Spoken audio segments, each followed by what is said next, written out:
Meus irmãos e irmãs, é com muita alegria que nós estamos aqui, realizando esse culto online, onde o propósito é nós estarmos adorando a Deus, como também trazendo uma mensagem para o seu coração de encorajamento, nesses momentos tão difíceis que nós estamos enfrentando, essa situação tão caótica, mas mais do que nunca, é um momento especial de nós estarmos confiando, dependendo de Deus e crendo que servimos a um Deus que é poderoso, um Deus que age na nossa vida e um Deus que intervém na nossa história.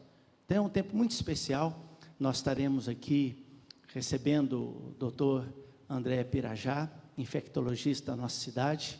Nós teremos um momento de pensar e refletir na palavra de Deus e também um momento de clamor, quando nós estaremos clamando a misericórdia de Deus sobre toda esta situação o qual nós estamos vivendo. Quero convidar você para que convide os seus amigos, seus familiares, para que acessem e juntos conosco estejamos adorando a Deus neste momento. Feche seus olhos enquanto nós vamos orar neste momento. Pai de amor, muito obrigado, Deus, que temos o privilégio de te adorar através desse culto. Nós queremos neste momento, ó Pai, clamar a Tua misericórdia sobre a vida de cada pessoa que nos assiste neste instante, para que o Teu Santo Espírito, ó Deus, manifeste o Seu poder em cada momento, e que nós, ó Deus, sejamos encorajados pela Tua palavra a confiar e depender do Senhor. Nos abençoe neste instante, é a oração que eu faço com gratidão, em nome de Jesus, amém. A palavra de Deus, ela nos diz no Salmo 40, no verso 1 em diante: esperei confiantemente pelo Senhor, e Ele se inclinou para mim, e me ouviu quando clamei por socorro. Tirou-me de um poço de perdição, e de um tremedal de lama, colocou meus pés sobre a rocha, e me firmou os passos, e me pôs nos lábios um novo cântico, um hino de louvor ao nosso Deus. Muitos verão essas coisas, temerão e confiarão no Senhor. Bem-aventurado o homem que põe no Senhor a sua confiança, não pende para os arrogantes, nem para os afeiçoados à mentira. A palavra de Deus, ela é bem clara quando ela fala para nós aqui a respeito da nossa esperança no Senhor. Esse é o nosso propósito como igreja do nosso Senhor Jesus Cristo, nós estarmos esperando em Deus, confiando nele e crendo que o nosso Deus, Ele é poderoso para fazer infinitamente mais do que tudo quanto pedimos ou pensamos, conforme o seu poder que opera na nossa vida. Então esse é um momento especial, de nós estarmos bem dizendo a Deus, pelo que Ele é, e pelo que Ele tem feito na vida de cada um de nós, e pela forma especial que Ele tem cuidado de cada um de nós, nessa situação, o qual nós nos encontramos. Nós vamos, neste momento, fazer mais uma oração. Quero convidar aqui o pastor Tiago para que venha orar ao nosso Deus neste momento. Senhor, nós queremos agradecer porque o Senhor é um Deus tão generoso e tão bom com cada um de nós. Obrigado a Deus porque temos essa esperança que o Senhor é o Deus que é soberano, que controla as nossas vidas e controla também todas as nações, ó Pai. Por isso, ó Deus, nós queremos render louvores e graças a Ti, ó Deus, porque a gente pode utilizar, ó Deus, de uma tecnologia como a internet, como a rede social, ó Deus, para a gente poder falar com o Senhor e louvarmos juntos, como igreja do Senhor em todos os cantos da cidade, ó Deus, pessoas espalhadas pelo nosso Brasil e também pessoas que nos acompanham de forma de fora do país, ó Deus. Obrigado, ó Deus, que o Senhor possa usar a vida do Dr. Pirajá, ó Deus, para nos ajudar a compreender a dimensão, ó Deus, desse vírus, o quanto ele pode atingir não apenas os indivíduos, mas uma família e uma cidade, que o Senhor possa estar dando discernimento para nós, prudência no momento que a gente precisa ter, ó Deus, e o cuidado necessário. Nos abençoe, ó Pai, a nossa oração, no nome de Jesus, amém, Deus.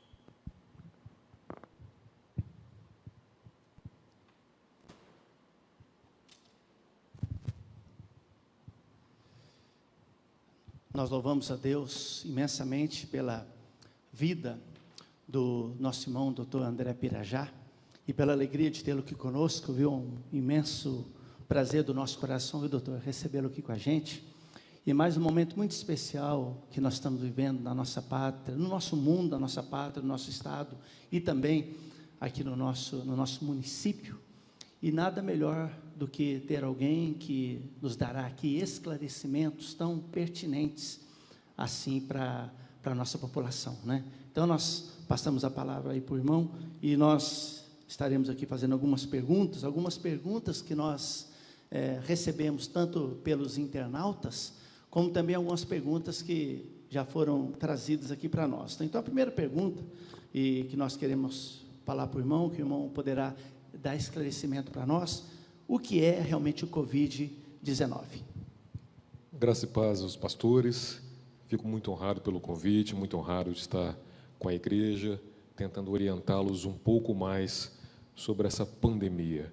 O Covid-19 é um vírus, não é um vírus novo, é um vírus que já existe há alguns anos.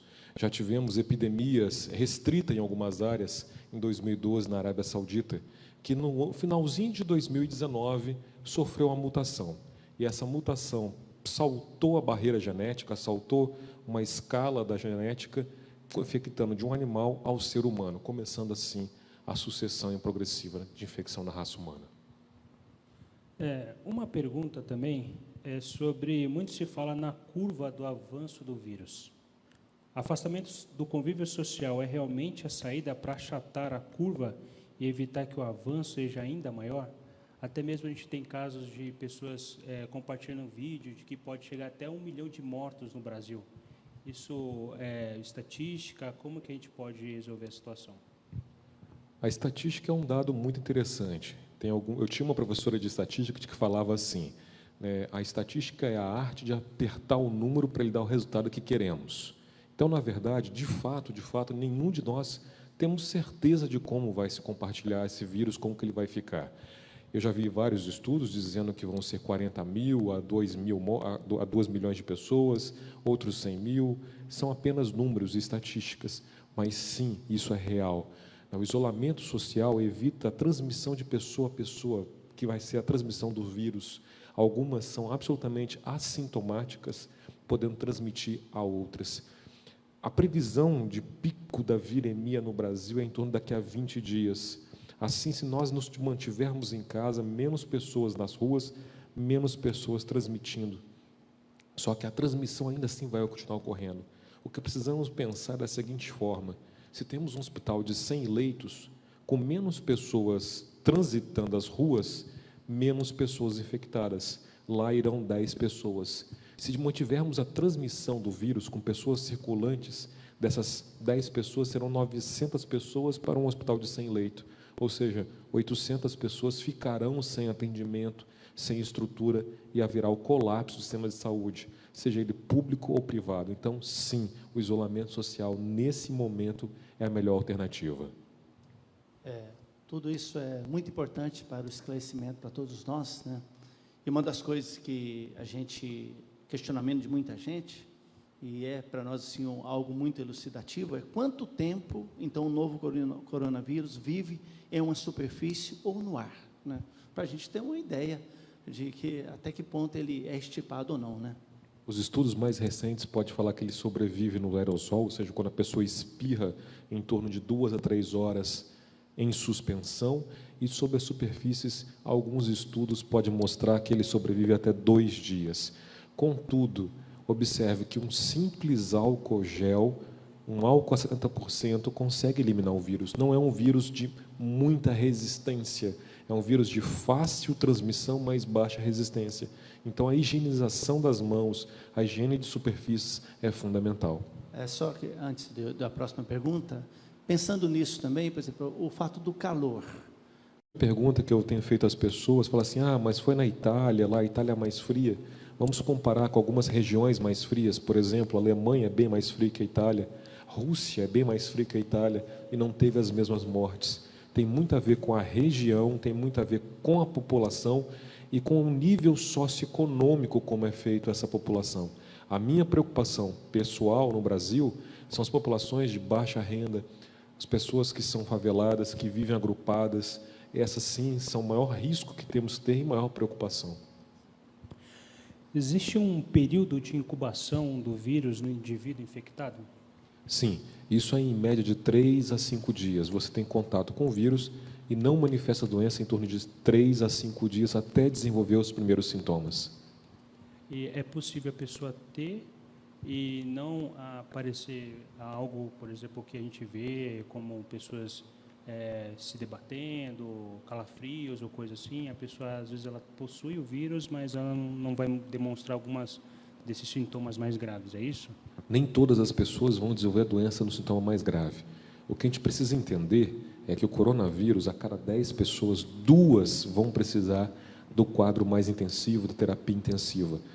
20% em média, uma letalidade razoavelmente baixa. Porém, a transmissibilidade é muito alta. Então, quanto mais pessoas infectadas, mais pessoas ficarão doentes, maior chance de colapso, maior a probabilidade de pessoas não serem atendidas de forma adequada. Esse é o maior medo. Na grande maioria das pessoas, o vírus manifesta com um quadro gripal, mas uma gripe mais intensa. Agora, fala assim, é uma doença que acomete mais idosos, como respondeu o pastor Gediael. Nós não sabemos, de país para país ele tem se mostrado de forma diferente. Se a gente observar a escala no Brasil, as pessoas mais novas, acima dos 40 anos, têm sendo mais acometidas do que na Itália. Pode ser uma especificidade do nosso país. Então, e pensando nessa questão dos mais idosos, né, quais são os grupos de risco para a doença? Além dos idosos, que nós aí já sabemos, que tem sido falado por muita gente, quem mais? Idosos, sem dúvida nenhuma, principalmente aqueles que estão acima dos 60, os 80 anos chega a mortalidade em torno de 15%. E as pessoas com doenças crônicas, algum fato de imunossupressão, seja ela por medicamentos, como os pacientes oncológicos, os pacientes HIV positivos, por exemplo, doenças renais, cardiopatas, pneumopatas e os tabagistas. Esses são os principais fatores de risco. E as pessoas que têm asma, bronquite, sinusite, também estão nesse quadro? Sim, as pessoas que têm doenças pulmonares crônicas, elas se enquadram num fator de risco um pouco maior. E quais são os sintomas de alguém que está com Covid-19? Um quadro gripal intenso, coriza, dor de garganta, febre, pode ocorrer diarreia e dor no corpo. Esses são o quadro inicial que aparece. O irmão sabe que nós temos aqui o nosso colégio, a Escola Presbiteriana, né? E hoje a Organização Mundial de Saúde já falou em morte de crianças. Então, a suspensão das aulas pode favorecer nesse sentido? Até que ponto isso, pelo fato de evitar a aglomeração, né, vai contribuir para não a disseminação desse problema? Um fato interessante, embora tenha dados que haja mortes em crianças, há vários estudos, principalmente o da China, que é onde tudo ocorreu primeiro. As crianças, de uma forma geral, elas não desenvolvem a doença ou não a desenvolvem de forma grave. São poucas as crianças que têm a necessidade da terapia intensiva e são poucas que vão a óbito. Porém, elas são transmissoras do vírus. Então, essas crianças circulando de um lugar para o outro, dentro de Kombi, dentro de transporte coletivo, elas podem ser disseminadores do vírus, propagando assim a doença a outras pessoas. Doutor, até falando sobre essa questão das crianças, há muitos pais que trabalham e aí que eles fazem o seguinte, deixam as crianças com os seus avós. E aí alguns moram em prédio e acabam deixando as crianças ir para o playground, ter o contato com outras crianças, depois elas voltam. O que o senhor recomenda diante disso? Os pais que trabalham e os filhos ficam com os avós, o que deveriam ser feito então nesse momento?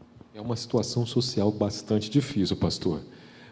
Quanto aos condomínios fechados, temos observado que eles também têm fechado as suas áreas comuns, playgrounds, academias, pelo menos os que eu tenho conhecimento aqui em Presidente Prudente e região têm adotado essa postura. Não é proibido a criança brincar, mas evitar aglomerações. Um exemplo que temos aqui é um condomínio fechado aqui da cidade, onde as crianças iam para o campo de futebol, por exemplo. E lá daqui a pouco não tinham 2, tinham 3, 4, 5, 10, 20, fecharam o campo de futebol. Então, o mais importante é caber ao síndico, caber aos pais, terem esse controle de contato das crianças. O isolamento social não é férias. O Isolamento social para a pessoa ficar na sua casa. Não quer dizer que ela não possa sair e praticar uma atividade física, pelo menos no momento. Isso tem que deixar bem claro, porque as informações mudam a cada momento, mas hoje, pelo menos, não. Mas você pode ir na rua, no Parque do Povo, praticar sua atividade física, desde que não tenha aglomerações e uma distância mínima entre cada pessoa, de pelo menos 1,5 metro. O que fazer? O indivíduo apresenta sintomas da doença, deve imediatamente ir ao hospital ou deve aguardar um pouco? Não, pelo amor de Deus, não vão ao hospital. Quando eu devo ir ao hospital? Se eu estou apresentando sintomas de gripe, dor de garganta, febre, tosse, mal-estar, esse é o momento de você ficar na sua casa. Você não precisa ir ao hospital.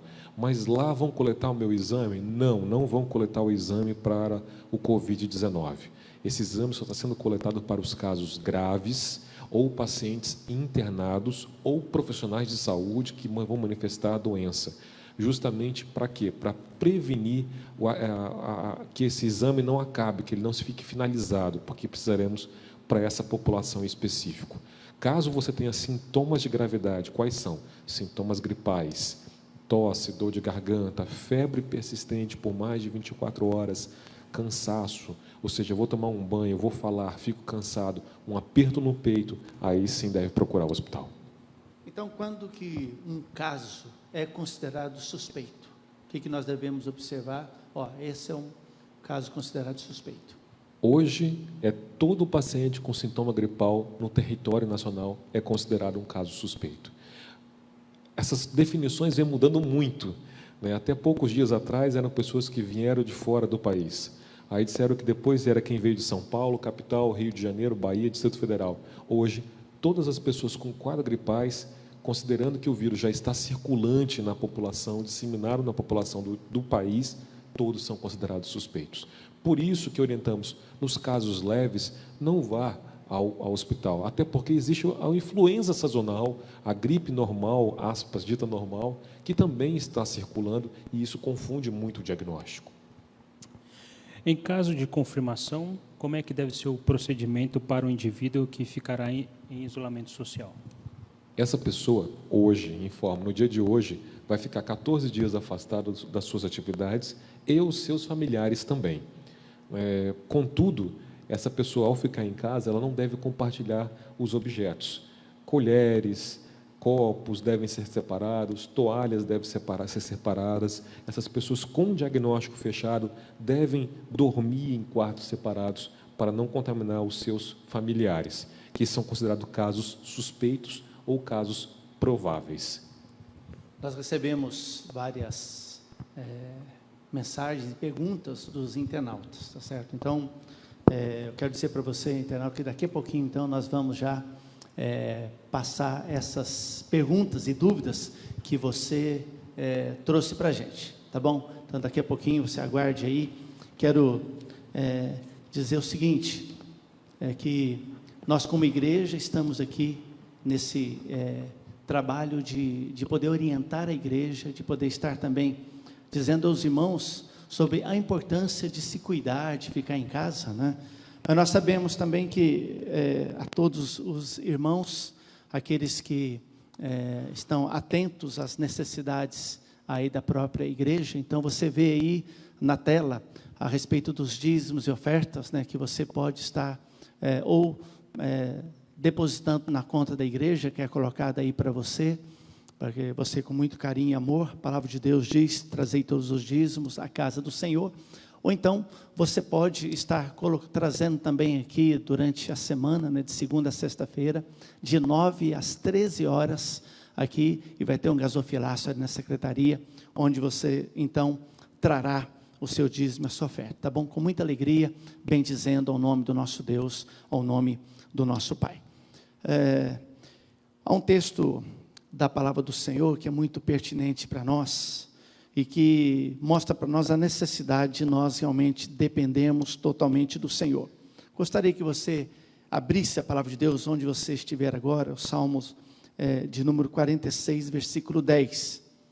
A palavra de Deus, ela é bem clara quando ela diz para nós esse versículo bem pertinente aí para o nosso coração. Salmo 46, versículo 10, quando fala assim: aquietai-vos e sabei que eu sou Deus, sou exaltado entre as nações, sou exaltado na terra. Meu querido irmão e irmã, você que está conosco nesse culto online de adoração ao nosso Deus, nós sabemos que Deus, Ele é a razão da nossa segurança. Mesmo em meio a qualquer crise, mesmo em meio a qualquer dificuldade, como é bom saber que a nossa confiança está no nosso Deus. Esse Deus que tudo pode, esse Deus que age na nossa vida. E é interessante notar nesse Salmo 46, que retrata totalmente a confiança e segurança que nós devemos ter no nosso Deus. Não em mais outra coisa, mas a confiança no nosso Deus. Tanto é que, quando nós vemos a palavra do Senhor, no Salmo 46, no versículo 1, fala que Deus é o nosso refúgio. Esse Deus todo-poderoso, esse Deus fiel, o Deus que a gente coloca a nossa confiança, a nossa dependência. Um Deus, mesmo que nas situações mais catastróficas e circunstâncias mais adversas da nossa vida, como é bom a gente saber que nesse Deus a gente encontra a proteção da nossa vida. É Deus que fortalece os fracos para agirem. Ele é o nosso socorro bem presente na nossa tribulação. Então, por isso que com o nosso Deus, por mais que a situação seja difícil, como é bom a gente saber que confiamos num Deus. Esse Deus é a razão da nossa segurança. Então, por isso que eu quero encorajar você aqui nesta noite, você que tem acompanhado esse culto, você que está apreensivo, preocupado, ansioso no que diz respeito àquilo que possa acontecer.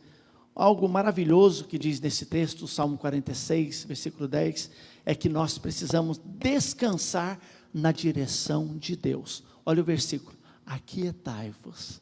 Como que isso é maravilhoso para o nosso coração, como que isso traz uma paz profunda na nossa alma, saber que em Deus eu posso aquietar. Por quê? Porque nós sabemos que vivemos em um mundo inquieto e turbulento, e quando nós olhamos a palavra de Deus, nós vemos claramente que a palavra de Jesus é: aquietai-vos, acalmai, descansai, porque essa é a palavra de Deus. Quando a gente vê que Jesus, Ele acalmando aquele mar, aqueles discípulos todos lá angustiados, aflitos, disseram para Jesus: Jesus, será que o Senhor não se preocupa conosco, que nós vamos sucumbir, que nós vamos afundar e morrer? Algo que você e eu, nós precisamos ter consciência no nosso coração e na nossa vida. Com Jesus no barco, Ele não afunda de forma nenhuma. Essa confiança que deve estar presente no meu coração, no seu coração, a gente descansar na direção de Deus. Então a palavra para você que nesta noite, meu irmão, minha irmã, você que nos assiste, você que nos acompanha nesse culto online, você tem descansado em Deus? Você tem esperado nele? A sua dependência está totalmente nele? Diante das turbulências da sua vida, qual tem sido a sua reação? Nós passamos por problema na família, nós passamos por problemas financeiros, nós ficamos apreensivos no que tange à economia do nosso país, e agora mais ainda, no que vai acontecer, não é mesmo? Será que muitas pessoas vão perder o emprego? Qual vai ser a situação do nosso país? A palavra de Deus diz para nós: aquietai-vos. Então, eu e você, nós precisamos o quê? Descansar em Deus. Descansa em Deus. O mesmo Deus que agiu lá no passado, é o mesmo Deus que age agora, é o mesmo Deus que continuará agindo na sua vida, meu irmão, minha irmã. Confie nisso, Deus está no controle. Outra coisa também, a gente precisa ter consciência que Deus está no controle. Interessante notar, conforme diz o Salmo 139, que Deus sempre sonda os nossos corações, e Ele perscruta as nossas prioridades, os nossos sonhos, as nossas aspirações. Então, o que nós precisamos fazer? Entender que Deus, Ele está no controle de toda a nossa vida, e o nosso futuro está onde? Está nas mãos do nosso Pai. Será que você que nos assiste nesse momento, você tem a convicção absoluta que Deus está no controle de todas as coisas? Você tem experimentado a intervenção de Deus em cada situação aí da sua vida? Então, por isso que a gente precisa entender perfeitamente que o Deus que nós servimos é um Deus bondoso. E a palavra dele bem clara para mim e para você é o seguinte: aquietai-vos e sabei que eu sou Deus. Eu sou um Deus poderoso, um Deus que tem todo o poder de atuar, de intervir na história da humanidade. Os homens que depositam a sua confiança em suas próprias forças estão fadados o quê? A tragédia, ao naufrágio. Mas os que confiam no Senhor, conforme diz o salmista, são como um monte de Sião, que não se abalam, mas permanece para sempre. Então, o princípio básico para o sucesso da nossa jornada aqui nesse mundo, através da nossa vida, é confiar em Deus, deixando que dia a dia Ele seja de fato, de verdade, o capitão da nossa vida, aquele que dirige os nossos passos.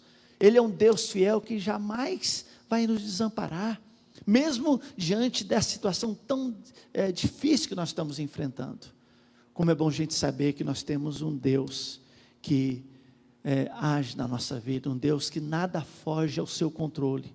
Então, nosso Deus, o Deus que servimos, é um Deus que está no controle de todas as coisas. Então, eu gostaria que você firmasse no seu coração esse versículo: aquietai-vos e sabei que eu sou Deus. Feche seus olhos, deixa eu orar com você neste momento. Pai amado, coloco mais uma vez diante do altar do Senhor cada pessoa que nos assiste neste instante, para que o teu Santo Espírito, Deus, manifeste o seu poder em cada coração, trazendo paz, trazendo confiança, e que realmente, ó Pai, de fato e de verdade, mesmo diante dessa situação difícil que todos nós estamos enfrentando, que nós possamos aquietar no Senhor, descansar no Senhor, e saber que o Senhor é um Deus soberano, que está no controle de tudo. Abençoe cada pessoa, cada família, e continue, ó Deus, manifestando o seu amor na nossa vida. É a oração que nós fazemos com muita gratidão, em nome de Jesus, amém. Louvado seja Deus pela certeza que Deus, Ele realmente tem cuidado de nós. Como é bom a gente perceber que o nosso Deus é fiel, é um Deus que jamais nos desampara. E nós estamos aqui então continuando com as perguntas para a doutora André Pirajá. Quero reiterar aqui, viu, doutor, a alegria de tê-lo conosco. Eu sei que o irmão é um homem que teme a Deus, que ama o Senhor, né, que pertence a uma igreja séria, comprometida com Deus, né? Então a gente fica muito feliz em estar nos abençoando aqui com todas as suas elucidações, esclarecimentos, e como que isso é importante aí para a nossa vida e para a vida aí da própria igreja, né? Então, uma das perguntas que foram trazidas para nós foi essa, um dos internautas aí, das pessoas que estão participando também do Facebook: quando uma pessoa infectada espirra sobre um objeto, quanto tempo de vida o vírus tem fora de um organismo humano? Ele pode sobreviver de algumas horas até 2 dias em média. Porém, é aquilo que eu falei anteriormente, é um vírus de facinho de ser destruído. Um álcool gel, um álcool a 70%, você passou sobre a superfície, o vírus já está eliminado. Então, vamos hipoteticamente pensar em algo. Eu comprei coisas no mercado e estou chegando em casa. Então, a melhor saída, então, é pegar os produtos, fazer uma higienização de todos os produtos e guardar ele. Esse seria o mais correto. Sim, a primeira coisa é descartar as sacolas, né, se for aquelas sacolas descartáveis. Mas fazer a higienização dos produtos é a melhor solução. Pega um álcool a 70%, uma flanela, passa sobre os produtos, todas as embalagens, que você já vai estar matando o vírus. Uma das perguntas foram trazidas para nós, né, e essa é bem pertinente, né? Uma pessoa falou: eu tenho um pai de 94 anos acamado em minha residência, que recebe um cuidador diariamente. Olha só, quais os cuidados deverá ter o cuidador que adentra a residência e em relação ao paciente? Novamente, estamos numa situação social complicada, né? Mas o interessante é que esse cuidador, se estiver doente, estiver com quadro gripal, nem apareça na casa. É a primeira coisa, é o bom senso acima de todas as coisas. Higiene da mão, ou seja, higienizar sua mão, lavar com água e sabão, passar o álcool gel na medida do possível, nas faces expostas, E como vai vir esse cuidador, né? Se ele vai vir da rua, se vai vir de ônibus, de carro, vai vir de moto, Uber, tudo isso deve ser levado em consideração. Então, o ideal, considerando as diversas hipóteses, é que ele tenha uma roupa no seu serviço, né, onde ele possa ficar na casa da pessoa e depois, ao fim do seu término, sua jornada de trabalho, voltar para a sua casa com a sua própria roupa. Nesses últimos dias, algumas notícias têm se falado muito sobre um remédio para malária, um remédio até para o lúpus e tudo mais. Esse remédio é realmente eficaz contra o coronavírus? O que o senhor tem a dizer sobre as pessoas que vão até a farmácia para querer comprar esse remédio? O que o senhor pode dizer neste momento? Aqui eu quero fazer um apelo às pessoas, um apelo à igreja. Esse remédio, a cloroquina, a hidroxicloroquina, que é usado para malária e é usado também para artrite reumatoide.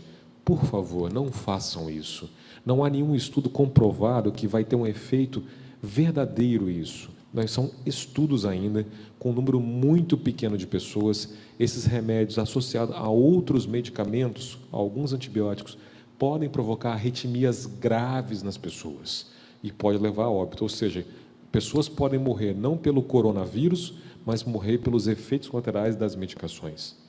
Aliado a isso, temos visto que essas pessoas que são doentes com essas doenças crônicas estão ficando sem a medicação. Eu vou usar o meu próprio exemplo. Ontem, estava com um pouco de dor, fui à farmácia comprar um analgésico, eu enfrentei fila na farmácia. Eu vi pessoas na farmácia com cestinha, estocando vitaminas, estocando remédios. Por favor, não façam isso. A questão é de ter bom senso, ter paz, tranquilidade, como o senhor acabou de falar, aquietai-vos. A palavra foi muito elucidativa. Precisamos ter confiança em Deus, a certeza em Deus, porque há uma mensagem do Senhor para a nossa vida com isso também. Uma dúvida que não somente os internautas têm, como também todos nós, né? O uso da máscara é eficaz por quanto tempo? E quais são os tipos de máscaras que são indicadas, né? O uso da máscara é indicado para as pessoas doentes, né? O que a gente chama de máscara tríplice camada. Se eu não estiver doente, não há por que usar máscara. Quando você fica com aquela máscara tampando o nariz, a boca, e não faz a sua troca adequada, aquilo acumula secreção e aquela secreção favorece o risco de infecção. Existe uma máscara específica para os profissionais de saúde, que nós chamamos de N95 ou PPF, que são máscaras valvuladas, quando irão fazer procedimentos invasivos no paciente, específica aos profissionais de saúde. Até mesmo a gente vê, né, as pessoas comprando máscara, pode até faltar máscara, caso a maioria das pessoas vão comprando, estocando dentro de casa. Pode ser até um perigo para nós, né, para a sociedade, sim.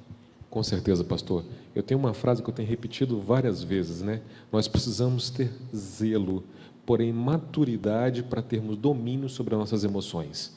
Quando nós perdemos o domínio sobre o medo, a ansiedade, tomamos atitudes precipitadas que geram escolhas erradas, atitudes erradas. Comprar, estocar máscaras não vai facilitar não vai impedir que você ou sua família se infecte. Porém, você vai estar causando um dano social, um dano coletivo muito maior.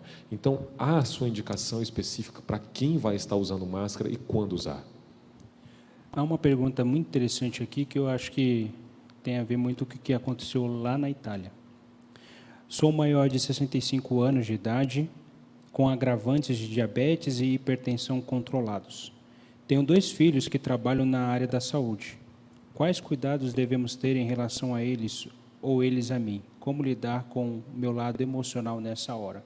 Porque lá a gente não apenas teve pessoas que trabalhavam na área de saúde, mas pessoas que trabalhavam na indústria, no comércio, e moravam com seus pais acima de 60 anos e acabavam infectando. Como que deve ser essa situação? Outra pergunta social difícil de responder, vamos ser sinceros. Quanto aos, eu acho que a pergunta é, quais os cuidados que os filhos devem ter? A eles cabem, sim, ser orientados, não só a prática de boa higienização das mãos, a troca de roupas ao chegar em casa, isso é muito importante. Não misturar as roupas junto com os pais, ou, se possível, por que não o pai ou eles ficarem em casas separadas? Seria, acredito, essa a resposta mais adequada. Quanto ao problema emocional, a ansiedade, isso a gente vê muito. Da mesma forma que eu estava falando aqui, a mídia favorece muito, trazendo informações boas, mas, ao mesmo tempo, quantas informações negativas a mídia traz para nós. Eu acredito que esse é um momento de reflexão que nós, como igreja, temos que fazer, nós, como seres humanos, temos que fazer o que Deus tem a falar conosco nesse momento. Somos altamente tecnológicos, estamos dentro de casa, dos nossos lares, muitas vezes reunidos à mesa e todos, cada um conectado com o seu smartphone. Agora, nesse momento que estamos isolados socialmente, estamos à mercê de novo dessa tecnologia que nos bombardeia de informações boas, sim, e muitas informações falsas. Então, o que Deus tem a tratar com a nossa humanidade? O que Deus tem a tratar conosco? Qual é a reflexão que temos disso? É ver os dois lados, não só o lado físico, mas também o lado espiritual. Afinal de contas, somos seres espirituais presos nesse plano momentaneamente até que Deus venha. As pessoas que têm nos acompanhado agora aí pelo Facebook, uma pergunta que chegou. Pessoas que têm o vírus, mas não desenvolvem a doença, mesmo assim, transmitem o vírus? Sim, as pessoas continuam transmitindo o vírus. E esse é o grande problema, por isso a reclusão social. Porque as pessoas que não vão desenvolver os sintomas, elas vão estar transmitindo para outras pessoas, e as outras pessoas, alguma dessas outras pessoas pode transmitir. Lembrar que se eu estiver infectado, eu posso transmitir o vírus para mais 3 ou 4 pessoas. Essas 4 pessoas vão transmitir para 9 ou 16 pessoas. Essas 9 ou 16 vão transmitir para 81 ou 440, perdi as contas. É exponencial a transmissão viral. Outra que chegou também. Amanhã começa a vacinação de idosos contra a gripe. É recomendável sair de casa para vacinar? Por favor, vão se vacinar. Qual que é a finalidade da vacina dos idosos? Ela não vai impedir que você adoeça pelo Covid-19, porém vai impedir que você adoeça pela gripe sazonal. E isso já coloca fora uma série de outras doenças e complicações que nós vamos ter. Se temos uma pessoa vacinada pela gripe sazonal, nós vamos descartar, por exemplo, o H1N1, que faz diagnóstico diferencial com o Covid-19 e é tão grave quanto. Aí, se alguém sair, então, e ele deve ter cuidados com as roupas e calçados ao retornar para sua casa, né? Qual deve ser o procedimento? Alguns estão aí, chegam, tiram o sapato, passam álcool gel no sapato. Qual o procedimento? Cuidado principalmente aonde tocar, lavar as mãos, lavar sempre as áreas expostas, né? A troca de sapatos é interessante, sim, ter esse cuidado, mas eu acredito que não há momento para pânico, porém, cuidado, zelo. Quem pegar o vírus, ele ficando curado, este ficará imune ou poderá ter novamente o vírus? Ficará imune, porém, até a próxima mutação do Covid-19. Bem, olhando basicamente para o nosso município, né? Graças a Deus não tem nenhum caso confirmado. Agora, observando os dados estatísticos, presidente Prudente, diariamente percebi nos últimos dias de estatística, são descartados 3 casos ao dia, e a proporção de suspeitos é muito maior. Como está sendo o critério para o exame laboratorial? Todos esses casos descartados foram, de fato, feitos exames? Sim, há um compromisso muito com a realidade, com a veracidade dos fatos. Até então, estavam sendo colhidos os exames para todos os casos suspeitos. Porém, o sistema ia entrar em colapso. Por isso que agora, como o vírus virou endêmico no nosso país, nem todas as pessoas estão colhendo os exames. Somente para os casos graves, internados ou profissionais de saúde. Até porque, se o profissional de saúde estiver infectado, ele precisa se afastar. Ele não poderá trabalhar. Agora, todos os dados são verídicos e informados. Porém, o porquê da demora? Essa é a grande pergunta. Porque são milhares e milhares de exames que são feitos e são enviados ao sistema Fiocruz, por exemplo. Então, eles demoram pelo menos uma manhã para fazer um único exame, porque eles também estão sujeitos a uma viremia elevada, precisam ter todo um cuidado, todo um critério para isso. Agora, imagine chegando 10, 20, 30, 40, 100 exames por dia. Então, é essa necessidade que precisa entender da demora do resultado do exame. É essa demora que muitas vezes causa essa apreensão no coração de cada um de nós. Por exemplo, o senhor já falou, mas é importante a gente salientar que ele já falou sobre se alguém desejar fazer uma caminhada, fazer uma corrida. é importante um horário dele fazer, e ele não está conversando nem com ninguém, né? E tem, assim, certa segurança dele fazer uma caminhada em determinada hora do dia, onde não tem muita gente. Qual o critério que ele deve usar? É importante a prática da atividade física. A atividade física moderada, ela melhora seu sistema imunológico. É interessante que não é hora de chamar atenção para o pessoal que gosta de ganhar massa magra, não é hora de ganhar massa magra, não é hora de dietas restritivas, de fazer pequenas loucuras, mas sim de praticar uma atividade física moderada para melhorar a sua imunidade. Contudo, você não vai fazer uma atividade física de forma coletiva, onde aglomere pessoas, você não vai correr com um grupo de pessoas, corra com um grupo menor, mantenha uma distância de segurança em torno de 2 metros, para que possamos fazer uma atividade segura, considerando a sua saúde emocional, a sua saúde física e imunitária também. Os internautas mandaram 2 perguntas. Uma é: como fica a situação dos cirurgiões dentistas? Deve suspender os seus atendimentos? Acredito que a palavra, de novo, é bom senso. Bom senso, principalmente da pessoa que vai marcar. Se eu sou um paciente do dentista e estou com algum quadro gripal, eu nem vou ao dentista. Eu acredito que é a primeira coisa. E se esse dentista perceber que tem algum paciente dele que está com algum sintoma gripal, também não deve atendê-lo. Ao levar um cachorro para fazer suas necessidades na rua, há o risco do animal trazer o vírus para dentro de casa? Essa pergunta eu sabia que ela ia aparecer.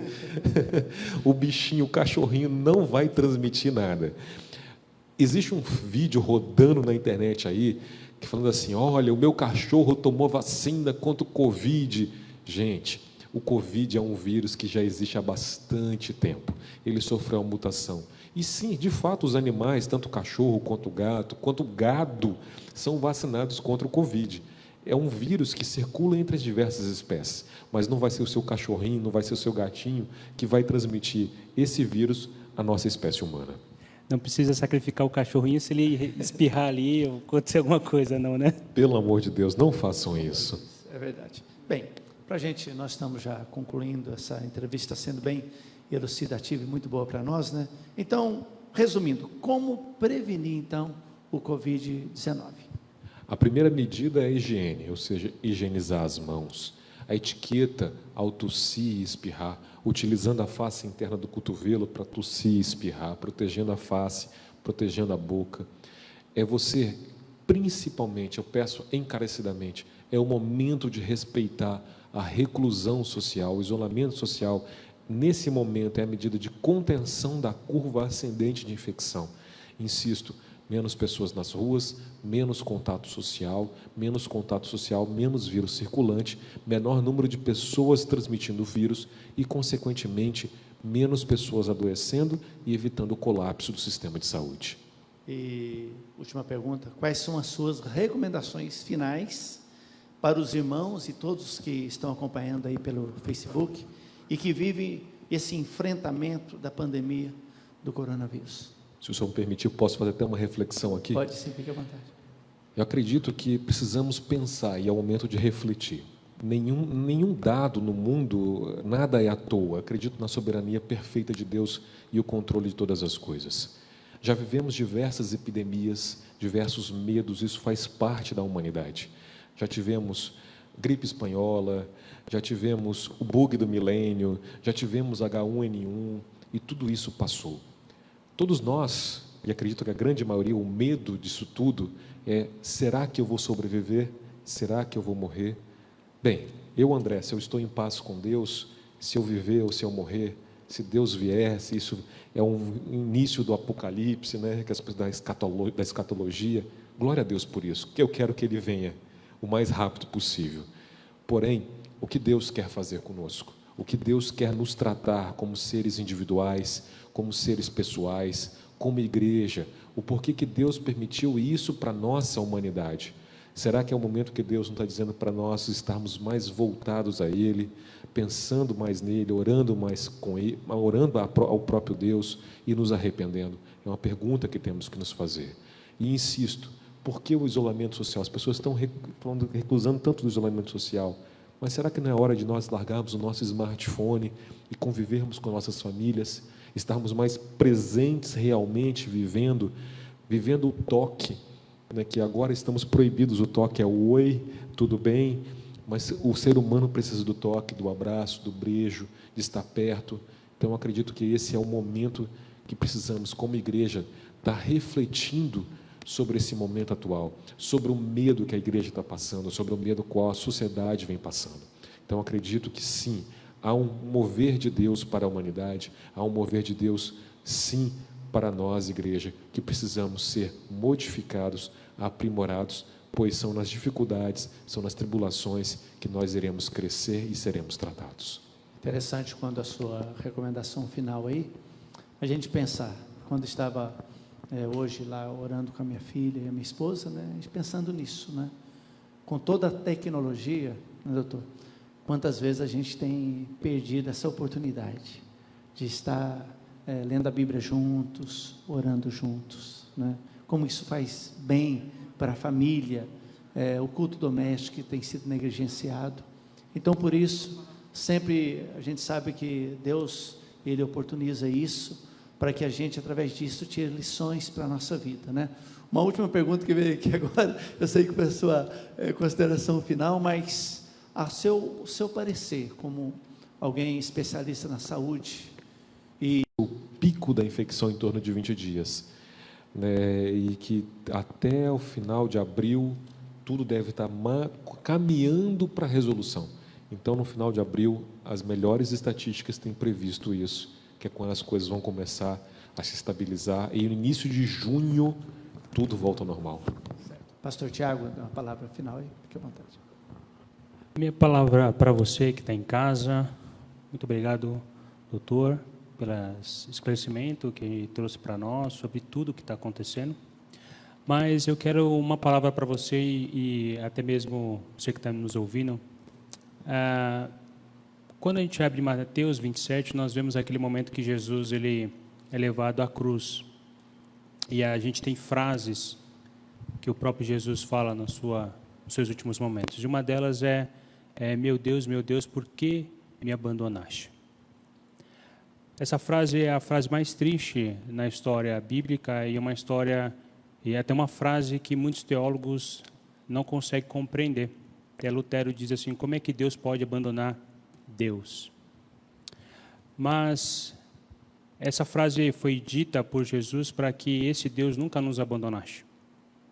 Uma verdade que a gente vê na palavra de Deus é que Deus é bom. O próprio Jesus diz isso. E se Deus é bom, a sua pessoa também ela não muda. Então a gente precisa crer e confiar e acreditar que Deus é bom. A sua bondade nunca vai mudar. A segunda verdade que a gente encontra em uma promessa bíblica é que se Deus é bom, o próprio Paulo fala que nada pode nos separar do amor de Deus. Então, algo que a gente tem que ter no nosso coração é isso, que nada pode nos separar do amor de Deus. Nem morte, nem a vida, nem anjos, nem principados, nem coisas do presente, nem do porvir, nada pode nos separar do amor de Deus. Então, se Deus é por nós, quem será contra nós? É isso que diz a palavra de Deus, isso é uma promessa do nosso Deus. E a última é o que diz o autor de Hebreus. Ele fala que Ele nunca vai nos abandonar, nunca vai nos deixar de lado. Então, 3 verdades que a gente aprende, 3 promessas que Deus nos diz, que Ele é bom, e que se Deus é por nós, quem será contra nós? Fale ao seu coração. Esse é um período interessante, que é um período que antecede a Páscoa, e a gente tem aquele período de quaresma, né? A gente tem no quadro litúrgico, não apenas da igreja católica, mas as igrejas cristãs, elas seguem também esse período de 40 dias. Eu creio que é um período da gente orar, é um período de jejuar, é um período da gente buscar a face do Senhor. Uma das coisas que eu li de um amigo essa semana é o seguinte, que ninguém pode reclamar que não tem tempo para Deus. Agora você está tendo um tempo exclusivo para Deus. Então ninguém pode chegar e falar assim, eu não tenho tempo para Deus, não tenho tempo para orar, não tenho tempo para ler a Bíblia. Eu posso dizer para você que você tem tempo hoje. Tá? Então é um tempo de buscar a face do nosso Deus. Nós estamos então encerrando aqui. Quero dizer para você que foi muito bom tê-lo conosco, participando desse culto, ao nosso Deus culto online.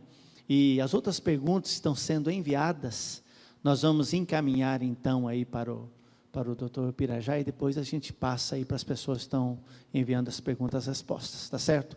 Quero dizer também aí para todos os irmãos de que terça-feira o pastor Tiago estará também preparando o estudo para dar para todas as células, tá certo? Quinta-feira também, às 20 horas, nós teremos da mesma forma online, você pode acessar aí o Facebook, e também no domingo, pela manhã, a Escola Bíblica Dominical, onde o tema será estaremos falando sobre a volta de Cristo, né? Eu sei que agora deve estar presente no coração, será que Jesus está voltando? Será que vai ser desse jeito, né? Então, no domingo, às 10 horas da manhã, você acessa aí o nosso Facebook, onde você então estará ouvindo essa palavra, falando sobre a volta de Cristo. E domingo, então, à noite, é um tempo também, 19 horas, onde nós estaremos trazendo uma palavra de Deus para o seu coração. Tá bom? Mais uma vez, Dr. Pirajá, muito obrigado por estar conosco, que Deus abençoe sua vida, sua família, juntamente com ele, que Deus abençoe todos os profissionais da saúde, que queiram ou não queiram, estão diretamente envolvidos com isso, né? Aquelas pessoas também que precisam sair de casa, as pessoas que farmácia, outro comércio que não tem como parar, então que Deus dê muita sabedoria, e como é bom a gente saber que existe um Deus que está cuidando de todos nós, né? Então vamos orar, vamos ficar em pé, vamos orar. O pastor Tiago está orando ao Senhor neste momento, aí depois nós estaremos impetrando a bênção sobre todos nós. Senhor, nós queremos agradecer, ó Pai, porque o Senhor é um Deus tão bondoso com cada um de nós, ó Deus. A sua bondade, ela não muda, mesmo diante, ó Deus, de um caos que nós estamos vivendo na saúde, diante desse vírus. Pessoas, ó Pai, estão com medo, ansiosos, ó Deus, diante da situação.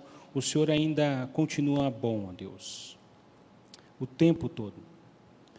E a Tua palavra nos diz que o Senhor é por nós, e quem será contra nós, ó Deus? E ao mesmo tempo o Senhor fala que vai nos guardar até o final. A Tua palavra nos diz, essa é uma promessa do Senhor. Por isso, ó Deus, o nosso coração, ela precisa descansar em Ti, ó Deus, o nosso coração. Mas que nesse momento, ó Deus, a gente possa ter prudência, ó Deus, nas recomendações que até mesmo o Ministério da Saúde está passando para nós, ó Deus. O que a gente ouviu hoje com o doutor Pirajá, ó Deus, que a gente possa ter prudência diante de tudo que está tendo neste momento, ó Deus, com a higiene, ó Deus, com cuidado com os idosos, com cuidado com as crianças, com o cuidado que a gente tem, aquilo que a gente leva para a nossa casa, ó Pai, que a gente possa ter prudência, ó Deus, e o cuidado necessário também, que a gente possa levar esse tempo com seriedade também, ó Deus. Mas também, ó Deus, uma coisa que nós precisamos ter, ó Deus, é sabedoria, sabedoria para informar as pessoas, com informações certas, ó Deus. A gente possa guardar algumas informações para nós, orar, buscar essas informações, checar e ver se de fato é verdadeira. Então, assim, palavras de sabedoria para este momento, ó Deus, para as pessoas, para que elas possam ter paz no seu coração, porque a paz excede todo entendimento. A paz guarda o nosso coração. A paz, ela nos livra, ó Deus, de ciladas também. Nos guarde, ó Deus. Que esse período também seja um período onde nós possamos buscar o Senhor. Amém. Em oração, buscar o Senhor através das Escrituras Sagradas, buscar o Senhor através do jejum, buscar também, ó Deus, o relacionamento com os nossos familiares, com as pessoas mais próximas, ó Pai. Que seja um tempo, ó Deus, para a gente cultivar isso, ó Deus, porque o que a gente vai vendo, ó Deus, e percebendo é o quanto o trabalho, o quanto a escola e quantas atividades vem tomando nosso tempo, ó Deus, para estarmos diante do Senhor. Nos ajude, ó Pai, neste momento. É a nossa oração, no nome de Jesus. Amém, Deus. Amém. Que a bênção do Deus Todo-Poderoso, Pai, Filho e Espírito Santo, esteja sobre a sua vida, esteja sobre a sua família, sobre todo o povo de Deus que honra e glorifica o nome do Senhor, agora e para todos sempre. Amém. Quero lembrar você a respeito do nosso relógio de oração. Nós fizemos uma lista, de 24 horas de oração durante 30 dias, a começar agora às 0 horas. Então, aquela lista que nós passamos aí nos grupos da igreja, gostaria que você então estivesse atento. Começa 0 hora de hoje, não é mesmo? Aí 0 horas de hoje para amanhã e vai até 24 horas, tá certo? Então são 30 dias de oração. Então que nós estejamos firmes aí, intercedendo junto com o conselho de pastores aí da nossa cidade, para que Deus tenha misericórdia nessa situação tão difícil, o qual nós estamos enfrentando. E lembrando também a você que com muita generosidade e alegria quer entregar os seus dízimos e ofertas, né? Aí na tela você pode ver que você pode ou fazer a transferência, ou então depositar na conta bancária aí da igreja, ou então trazer aqui na secretaria, terá um gasofilácio de 9 até as 13 horas, onde você vai trazer o seu dízimo e sua oferta, tá bom? Deus abençoe e Deus sustente aí todos nós, em nome de Jesus, amém.